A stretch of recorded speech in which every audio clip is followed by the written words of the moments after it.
Assalamualaikum, Salman Hal here. Today we're going to do something very different that most mentors don't do. कई mentors इस चीज़ को छेड़ते भी नहीं है क्योंकि वो खुद भी नहीं पढ़ पाते और किसी को क्या पढ़ाना है तो लेट्स सी ये काफ़ी यूनिक थिंग है तो इंशाल्लाह I'll be doing this more and more. Basically कई बच्चों का मैंने मैसेजेस वगैरह आते रहते हैं कि I we don't know how to read an opinion पढ़ना कैसे है पढ़ लिए तो उसमें डाटा एक्सट्रैक्ट किस तरह करना how do we do it. So एक छोटा सा डेमो देख देखते हैं. Let's see if you guys can understand what I'm saying. Hope you guys like it. Choking Society by Dr. Niaz Murtaza. 11 नवंबर को इनका वर्सेट कॉल ये ओपिनियन आया है.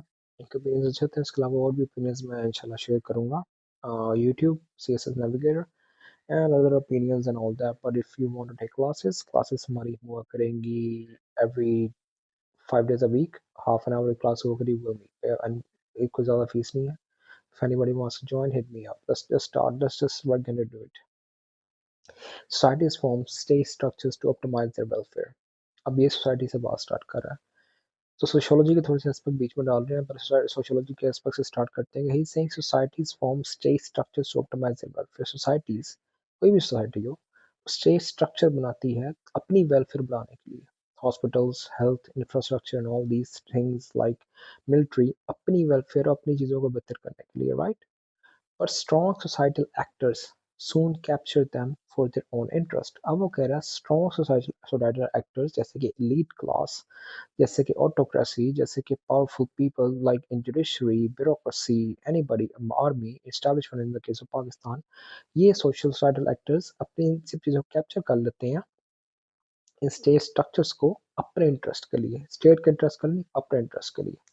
The trend is higher in autocracies but not fully absent in democracy. कहते हैं ये trend वैसे तो हायर है ऑटोक्रेसीज में चीज चलती रहती है. You know what autocracy is right.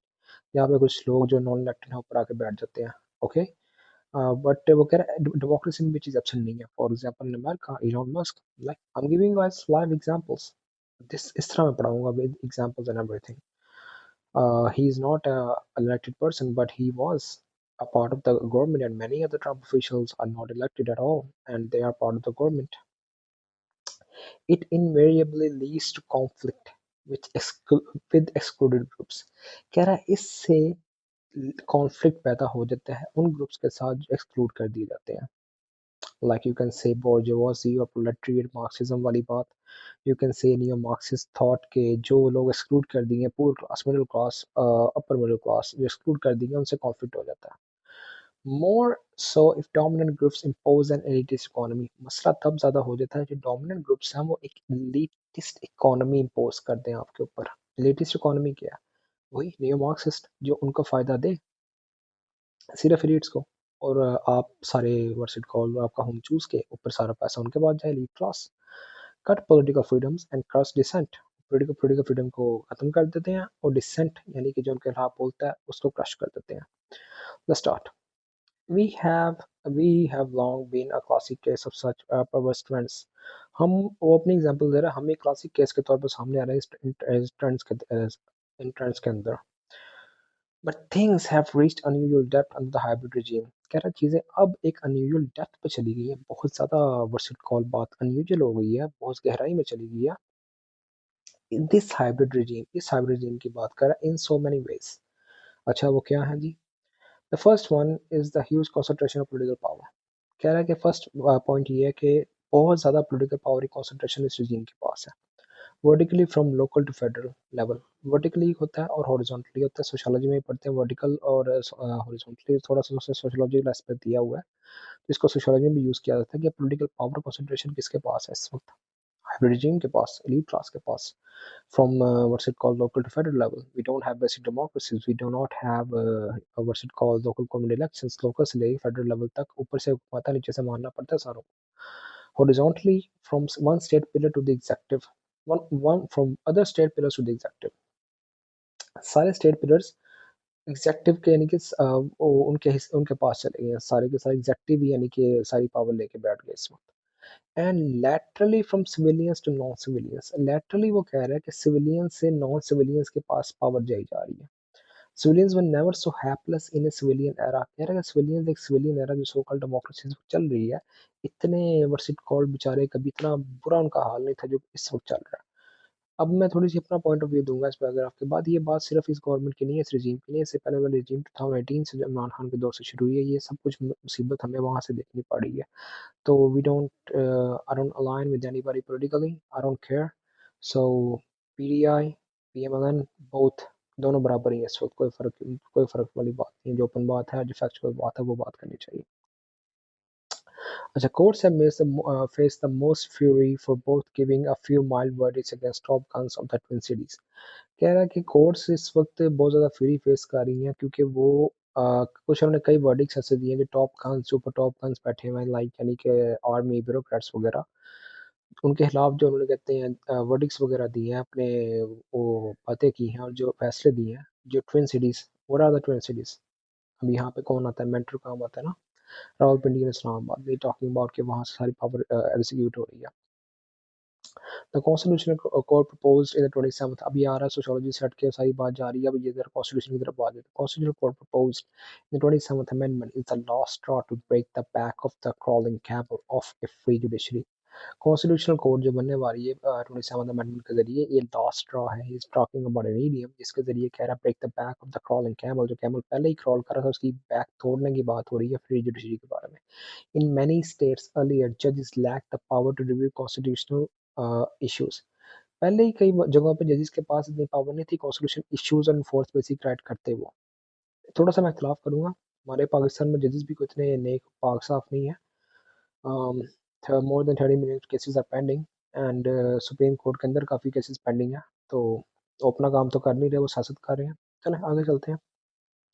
और जजेस ऑलरेडी हैड सच पावर्स, हमारे जजेस के पास पावर्स थी, ठीक है। So we will now have a court to end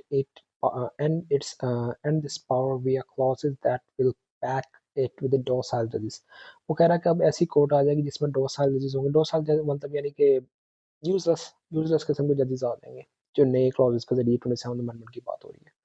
There has never been an amendment so devoid of public interest and support। ऐसी कोई अमेंडमेंट कभी आई नहीं जिसमें पब्लिक इंटरेस्ट भी ना हो और सपोर्ट भी ना हो। So vividly reflecting civilian civility, civility का मतलब सिविलियन को नीचे गिराना यानी कि सिविलियन को सर्वल कर देना। Like there are many words, कई वर्ड्स के मतलब मुझे भी कई दफा नहीं आते। It's no big of a deal, but if you understand what's happening, so no worries, you don't have to write a research paper, you can use simple plain English to pass CSS, it doesn't matter। तो कह रहा है विवरली openly ये दिखा रहा है कि civilian को इस वक्त सवाल किया जा रहा है और सिविली हार्मिंग डेमोक्रेसी, डेमोक्रेसी हार्म हो रही है। अगली बात चलिए।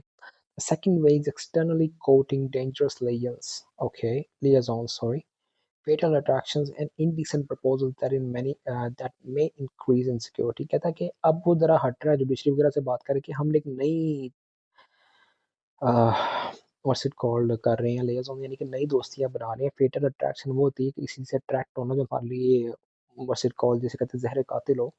इनडिसेंट प्रपोजल दैट में इंक्रीज इन सिक्योरिटी, हमारी सिक्योरिटी को और खराब कर देगा। अच्छा, वो एग्जांपल क्या दे रहा है? This means personalised ties with historically unreliable US, कि हम दोबारा यूएस से करीब जा रहे हैं जो हिस्टोरिकली अनरिलायबल रहा हुआ हमारे साथ। Now under unusually volatile president for controversial economic and security, और उस प्रेसिडेंट के साथ जो खुद ही वोलेटाइल है और कंट्रोवर्शियल है, ट्रम्प की बात कर रहा है सिंपली। तो कह रहा है कि हम उस बंदे के साथ और उस वो यूएस के साथ दोबारा जा रहे हैं जिसने हमारे साथ वैसे कॉल हमेशा रिलायबल काम किया है। कब धोखा नहीं दिया यूएस ने पाकिस्तान को। आगे चलिए, बहुत लंबी डिबेट है, करेंगे जरूर इस पे।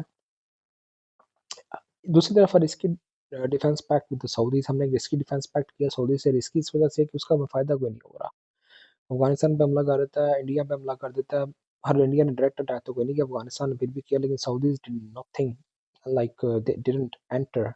पैक्ट का मतलब तो यही है ना, नेटो के अंदर वन कंट्री पे अटैक है, सारे कंट्रीज अटैक मिलकर करेंगी। तो आगे चलिए।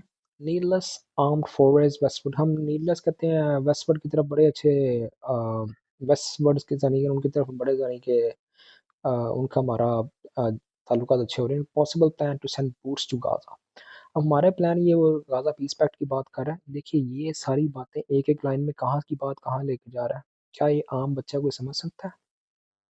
क्या ये आम कोई चलता फिरता ये जो लोग होते हैं ये बातें बता सकते हैं? उन लोगों को तो जिन्होंने वहां पर नहीं बता उन्होंने जुए भी दसना है। वेरी ओपन, वेरी pragmatic, मैं ओपन बात करता होता हूँ। ठीक है ना, आजकल जो सो कॉल्ड बने हुए mentors and everything, they don't even know what's happening. तो उन्होंने किसी को क्या बताना है। अब मैं भी कोई, अल्लाह माफ करे, कोई बहुत बड़ा कोई इतना मेंटर नहीं है, लेकिन I am trying my best. तो वो चैट जीपीटी सारा कॉपी पेस्ट करके चले आगे चलिए जरा। ही सेइंग, क्या वो बात कर रहे हैं कि एक रिस्की डिफेंस पैक्ट, हम वो पढ़ लिया, सॉरी मैं अपोलॉजीज, हम गाजा के अंदर बूट्स भेजने की बात कर रहे हैं विदाउट पब्लिक डिबेट। अब ये मैं इस पे भी क्रिटिसिज्म मैं भी आता हूँ, मैंने भी बात की है, मैं भी ये बात करता हूँ अपने लेक्चर्स में भी कि हमारे लिए गाजा में बूट्स भेजना, अपनी आर्मी भेजना हमारा नुकसानदेह होगा। वाई? क्योंकि कल को अगर इसराइल पे कोई अटैक होता है, ब्लेम किस पे आएगा? पाकिस्तान पे। डायरेक्ट पाकिस्तान में, कि आपको तो मिलिट्री मौजूद है यहाँ पे, आपने फिर भी अटैक होने दिया। We are encircled on all sides by insecurity। अभी अब वापस पाकिस्तान पे आ रहा है, कहाँ की बात शुरू करके वापस Pakistan. We are encircled by all sides by insecurity as links among our two internal foes in our north में TDP, साउथ में BLA, and two external force on east and west borders. अब दो हमारे एक्सटर्नल फोर्स, इंटरनल फोर्स हमारे हैं TDP, BLA, Balochistan में BLA, KPK में TDP, और एक्सटर्नल फोर्स जो बाहर के दुश्मन है वो कौन है जी? ईस्ट एंड वेस्ट बॉर्डर्स पे Afghanistan and India. The possibility of more radical TTP spreading chaos in core from underground could make things worse। अब एक और पॉसिबिलिटी कि जो ये भी जैसे हम इस्लामाबाद में धमाका हुआ आज, कि TLP, ओ सॉरी मैं अपोलॉजिस, TLP की बात कर रहा। एक रेडिकल जो TLP जो रेडिकल जमात है, इस पे बैन लगा है, कि उसकी वजह से भी जो माशरे पोलराइजेशन बढ़ गई है वो, हाँ सॉरी, पंजाब में अर्बन एरियाज में, उसकी वजह से एक अंडरग्राउंड से एक नई मुसीबत खड़ा हो सकता है, और वो हो भी रहा है। We have long been a classic case of pervert stands, ये आगे वही बात रिपीट कर रहा है। So we are back with the bang to our decades old shady business of seeking geostrategic trends। अब वो बड़ी मजे की बात कर रहा है, कह रहा है हम वापस आ गए हैं डेकेड्स ओल्ड जो हमारा शेडी बिजनेस था, कि जियो स्ट्रेटेजिक ग्रांट्स, यानी कि from rich states, after few years हम दोबारा जियो स्ट्रेटेजिक अलायंस बना रहे हैं, और उनसे रेंट वगैरह, यानी कि वही रिच स्टेट से, यानी कि थोड़ी देर के लिए वक्ती मुआहदे कर लिए, पैसे ले लिए, मजे कर लिए, वही जो हमारा पाकिस्तान अमेरिका के साथ करता रहा था पहले वॉर ऑन टेरर के दौरान। This leads to third perverse economic trend where even a faint whiff of such rents has made this hybrid setup eagerly and the quest for strong industrialization, कि इसकी वजह से जैसे हमें लगे कि जो हमारी हाइब्रिड regime है, इस वक्त हमें नजर आ रहा है कि यार हमें अमेरिका से रेंट मिल जाए, अमेरिका से पैसे मिल जाएंगे, तो why should we do industrialization that requires serious skills and pursues easier, जो easier काम है वो, यानी कि easier but controversial। अब हम easier कामों की तरफ जा रहे हैं, लेकिन controversial कामों की तरफ जा रहे हैं। Mining, crypto, corporate farming, crypto corporation Pakistan बना दी गई है, उसमें बकायदा ट्रंप इन्वॉल्व है, ट्रंप की फैमिली इन्वॉल्व है। और माइनिंग, ये जो कहते हैं वो जो रेयर मिनरल्स हैं पाकिस्तान के, उनको कहते हैं, यानी कि अमेरिका एक्सट्रैक्ट करे, पैसे दे चला जाए। तो हम इंडस्ट्रियलाइजेशन पाकिस्तान की आवाम को फ़ायदा क्यों दें, ये वो बात कर रहे हैं, कि मुश्किल काम क्यों बढ़े, बैठे बैठे पैसा आ जाएगा, वही जो पहले हमारी रिजीम्स करती रहती थी, मुशर्रफ साहब ने जो किया था। This has cooled ties with the reliable China। अब इसकी वजह से वो कह रहा है कि हमारे जो टाइज चाइना के साथ है दोबारा नीचे जा रहे हैं। That could aid strong industrialization as a tough taskmaster approach of not giving free money। China free money नहीं देता। चाइना कहता है आपने सी पैक करना, सी पैक करें, पैसे लगवाने, वो इंडस्ट्रियलाइजेशन करानी कराएं, हम आपके अंदर प्रोजेक्ट्स लगाएंगे, हमने पैसे नहीं देने इतना, यानी कि वेले नहीं बैठे ऐसे। हम चाहते हैं कि हमारा नाम ही बने, आपका नाम ही बने, हम we are strategic allies partners बने हम। तो चाइना ऐसा करता नहीं है। और demanding outcomes of accounting doesn't mean suit over kleptocrats. अब kleptocrats used to easy America money, जो क्लेप्टोक्रेट्स ऊपर बैठे हुए हैं उनको फिर कहते हैं पैसे मांगना, फिर वो अकाउंटिंग देखना, फिर देखना कि वो कहते हैं चाइना ने कितने पैसे दिए, चाइना व्हाट्सएप कॉल कितने वो प्रोजेक्ट्स लगा रहा है, कितने कामयाब हुए नहीं हुए, कहते हैं उस मुसीबत से बचने के लिए दोबारा अमेरिका के पास चले जाते हैं, जो इजी मनी है। But China is patient. अभी देखिए बड़े मजे की बात करें, चाइना पेशेंट है, क्यों, and not jealous, knowing that this is a brief pause and we will back to it। हम वापस चाइना के पास जाएंगे as soon as Trump pat on the back। जो ट्रम्प इस वक्त हमें कह रहा है, पैट ऑन द बैक दे रहा है कि आपने इंडिया के 8 जहाज गिराए, बड़ा अच्छा किया, ये वो blah blah blah and all that stuff, this states are realist, says उनके। ट्रम्प जो ऊपर से बात करते हैं अंदर से बिल्कुल और बात हो रही होती है। Okay, memes culture and everything, वो मैं भी बड़ा शेयर वगैरह करता हूँ, मजा भी आता है, लेकिन अंदर बात हो रही होती है, जो पता होती है बंदे को वही बंदा बता सकता है। तो ट्रम्प अगर इतना फन्ने हाँ, तो भी इंडिया को कह दे कि कश्मीर का मामला सोल्व कर दे पाकिस्तान के साथ बैठ के, कभी भी नहीं करेगा। इंडिया उसको स्ट्रेटजी कहना है। आगे चलिए। वो कह रहा है Trump's PAT on the back will turn into a stab in the back. जब ऐसे स्टैब इन द बैक करेगा, हमें जलील करेगा, वापस हम दोबारा बहुत दौड़ के फिर चारा के पास चले जाएंगे। With their own partners and fortunes ensured, the focus now is to taming mass dissent. अपनी पावर मिल गई, फॉर्च्यून्स इंश्योर हो गए, अब फोकस किस पे है? जो मास डिसेंट है, जो लोग डिसेंट कर रहे हैं, जो अर्बन मिडिल क्लास की बात करी शुरू में, मिडिल क्लास की जो एलिटिस्ट इकोनॉमी में सफ़र कर रहे हैं, वो जब डिसेंट करते हैं, आगे खड़े होते हैं, आगे आके उनको क्रश किस तरह करना है। Masses suffer doubly from elitist masses, जो मासेस लाइक सिटीजन, हम लोग we suffer from elitist economy, हम सफर करते हैं elitist economy में, and by the state choking their self-reliant economic pursuits। the state अपने self-reliant economic pursuit यानी चोक करती है अपने pursuit के लिए।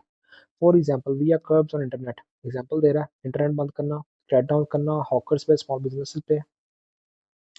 the two-headed hybrid beast face no serious political challenge, कि जो इस वक्त हाइब्रिड regime चल रही है, एग्जैक्टिव बी और जो मिलिट्री स्टैब्लिशमेंट टू हेड जो है, उसको कोई सीरियस चैलेंज नहीं है इस वक्त, but paranoia still run high, seen as desire to wrest more power. Paranoia अभी भी चल रहा है क्योंकि उन्हें डर है कि अभी भी हमारी पावर की तरह निकल ना जाए, तो इस वजह से वो और पावर हासिल करने की कोशिश कर रहे हैं।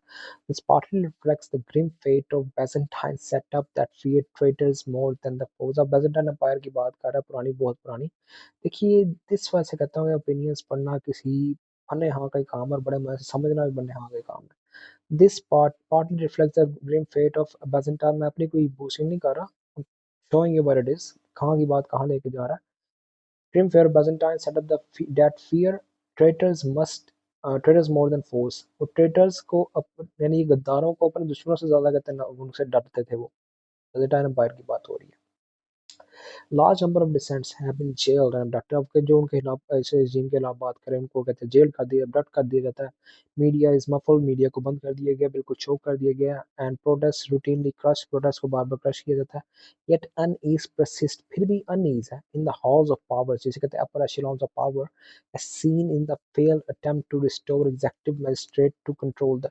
कि एक फेल अटेम्प्ट की जा रही है, और 19 अमेंडमेंट की बात करें कि एग्जेक्टिव के मजिस्ट्रेट, एग्जेक्टिव के अपने जजेस ला के वो कहते हैं स्टेट्स को कंट्रोल करने की बात करें, realising how even such steps have not been able to save autocrats from falling across South Asia। कह रहा है कि ऐसे स्टेप्स लेके भी कई autocrats for example Libya, like you can talk about Saddam पे जो केस हो रहा है, यू कैन टॉक अबाउट कई ऑटोक्रेट्स, जहाँ पे अरब स्प्रिंग आया था, जहाँ पे इजिप्ट के अंदर हुस्नी मुबारक गिरा था, वहाँ पे पूरी की पूरी हुस्नी मुबारक बैठा हुआ था, परिंदा भी पर नहीं मार सकता, लेकिन परिंदे ने पर मारा, सब कुछ हुआ। तो जब होना है तो हो जाता है। वही वो बात करें। So rising political autocracy, economic stagnation, insecurity and external civility. हमारा इस वक्त राइजिंग पॉलिटिकल ऑटोक्रेसी बढ़ रहा है, इकोनॉमी हमारी इकोनॉमी हमारी स्टैग्नेशन में जा रही है, स्टैगनेंट हो रही है। Insecurity and external civility are the main bitter fruits of this, कि ये वो कड़वे फल हैं जो हमें इस वक्त कहते हैं हजम करने पड़े इस मिलिटराइज रजीम की वजह से। As we oscillate between a dead end road and a bridge to nowhere under it. हम एक डेड एंड रोड की तरफ जा रहे हैं और ऐसे ब्रिज की तरफ जाओ जिसके नीचे कोई ब्रिज भी नहीं है। तो ब्रिज टू नो वेयर, जो ब्रिज टू नो वेयर है वो हमें उस तरफ जाने की वजह की वो इडियोमेटिक बात कर रहा है। Strong economic political practices are being replaced by vacuous one, के strong economic political practices की बजाय हम simple और काम का वो यानी कि फायदेमंद काम and talented persons by docile by incompetent ones। कि strong economic policies पर हम सिंपल से काम करें ताकि इजी पैसा आए, इजी पैसा ही हो गया और की हो गया। और टैलेंटेड पर्सन को उठा के हम docile और इनकॉम्पिटेंट लोग अपनी मर्जी के लगा रहे हैं, लगते रहे हैं, अब भी लग रहे हैं। But autarkic societies autarkic societies usually ace autocratic states। अच्छा, वो कहते हैं autarkic societies हैं, autocratic states को ace कर जाती हैं। We are also a graveyard for cocky regimes that think they are indispensable। कह रहा है हम एक कब्रिस्तान है उन cocky regimes का, cocky like जो समझती है कि we are the man, we are the powerful regime, that they are indispensable, invincible and unaccountable। Musharraf रजीम का भी ये समझा था, जिया रजीम ने भी ये समझा था, भाजपा साहब की रजीम ने भी ये समझा था, इमरान खान ने भी ये समझा था, सब ने यही समझा था कि we are indispensable, we are invincible, unaccountable. तो उसी की बात वो कर रहा है। This regime too may fail to beat the trends of history, to fall in the dustbin of history soon। कह रहा है ये regime भी कहते हैं हिस्ट्री के ट्रेंड को बीट नहीं कर पाएगी और डस्टबिन में हिस्ट्री सुन चली जाए, but whether even that brings positive change in play, ये होने के बाद भी कोई पॉजिटिव चेंज आएगा, ये बात अनक्लियर रहती है। ये इस तरह आप लोग ओपिनियंस पढ़ते हैं and that's how you do it. 5 minute का ओपिनियन था रीडिंग, 20 मिनट लगे हैं मुझे समझाने में। तो और पूरी की पूरी दुनिया जहाँ की सारी बातें मिक्स करके मैंने आपको समझाई है सारी। That's how you read an opinion, that's how you do it. So हना हाई साइनिंग ऑफ। बाकी मेरे लेक्चर्स वगैरह देखते रहिएगा यूट्यूब पे। और besides that, if you guys want to join the class and everything, just hit me up। तो nominal charges के हिसाब से आपकी डेली क्लास हुआ करेगी, ठीक है। अल्लाह हाफिज़।